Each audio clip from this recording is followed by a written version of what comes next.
I'm Mary, and I'm going to talk to you a little bit today about how to write an essay for either a college admission or a scholarship. There are a lot of tricks and things that you can do, and I hope that you get some ideas from this. As early as your freshman year and sophomore year, as you engage in these activities, it's kind of nice to start making what I call an accomplishment sheet. An accomplishment sheet is where you've kept track of extracurricular activities, awards that you've won, athletics that you've participated in, whether you've been an officer or you organized a fundraiser, that type of thing. Any college prep or advanced placement classes that you have taken, you would put on this accomplishment or brag sheet. You would continue to build on that from year upon year, and your junior year, you really want to get that polished up and solid.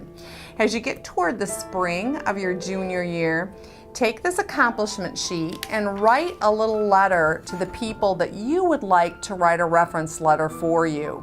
This will be good to use in your college admissions. Preparing a letter for the reference people is very helpful. This guides them into your achievements and your accomplishments and what you've done.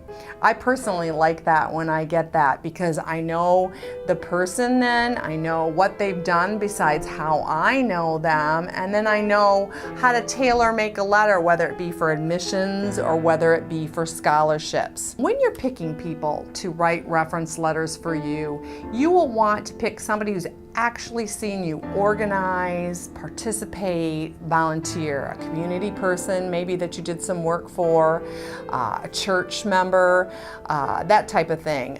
You probably will want to pick a teacher in a strong area of what your major might be. So if you're going into something science-oriented, you definitely would want to have a science teacher. So you'll want to get maybe 2-3 teachers, someone maybe you've worked for if you've been employed, some kind of community person who's senior or a coach or someone like that. When writing an essay, and I will include this, there's a lot of tips, you know. The essay is supposed to reveal you. It's supposed to be a way, I know we're not taught to brag, but it's a way to sell yourself. You're competing against a lot of people, so you need to market. Use the essay to show you're a hard worker. Talk about the different things you've done. Don't just talk about, I was president of the National Honor Society. Explain what you did as president. That is more important than holding an office. By the way, don't ever just list NHS, HOSA, FFA. People don't know what those mean. People that are donors that might be looking at something, they would have no idea.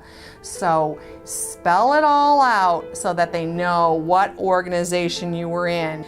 Use the essay to show what you can do with the opportunity. Why should they give that to you? What are you going to do with $1,000, $2,000? How are you going to make a difference? Are you going to give back to Lenawee County? I bet you are. Tell them how you're going to do it. Use the essay to show your writing skills. I think it's nice to use quotes. I think it's nice to make it genuine, but I also think your writing skills, if not top-notch, you should get the passion out, and you should have those reviewed by people who are really good at looking at them. Your grammar has to be perfect and spot on. So does your application. Things have to be capitalized, online. Some people aren't going to give you a scholarship if you haven't capitalized and somebody else did. So really pay attention to the details. If you're having trouble getting started on a topic or an idea, I strongly suggest going to a quote, Googling in goals, leadership, and finding something that really speaks to you. I'll give you an example. I would use this quote by Ken Blanchard. The best minute you spend is the one you invest in other people. Why, I could turn that into a leadership scholarship quote. I could turn that into a passion for my career and what I want to do. So find something that speaks to you if you need a little start, and use that. Things to avoid in your essay? Well, don't write what you think somebody wants to hear.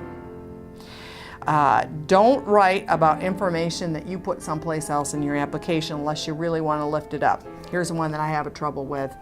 Don't be too wordy.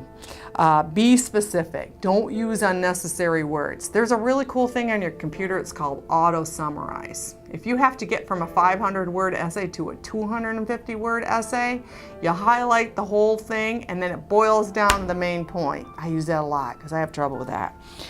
Don't simply list your experiences and accomplishments. Yeah, there's a section in the essay where you can plug this in, but don't just list them. You really need to describe. So you were a peer mentor. Well, what did that mean? You worked with 5th graders. You did what? You did this, you did that. So you're a 4-H'er. Okay, lots of people are 4-H'ers. What did you do as a 4-H'er that was really unique? That's what I'm talking about. So be conscientious of that. Get things in a timely fashion. And there's a lot of things that you can skip in the online application and come back to later, but make sure you have crossed your T's and dotted your I's. Go back and relook everything over. Check it out. Make sure everything is perfect. And when someone writes a reference letter for you, send them a handwritten thank you note or give it to them in person, because these people have worked really hard for you. And hopefully, after you turn all that in, you'll be able to sit back and actually get some scholarships. I do want to say this. Some people apply and they don't get one because obviously there's only so many to give around. I encourage you to save everything that you have used, continually build your, remember I talked at the start, the kinds of things that you've been doing to set yourself apart from others, the volunteer work and that. And then save that and you can reapply your freshman year of college, your sophomore year, your junior, and your senior. I'd like to thank you for listening today. I wish you the best of luck on these scholarships. If you don't try, you don't get one. So, get on out there, try. If you have questions along the way, you can contact me here at the LISD. You can talk to your local guidance counselor, teacher, on the Lenawee County Education Foundation website and most application sites, there is a place to ask questions. So contact anyone, the donor, get your questions answered and apply. Hey, if you don't apply, you're not going to get any money. So get on out there and get that done. Thanks for watching today.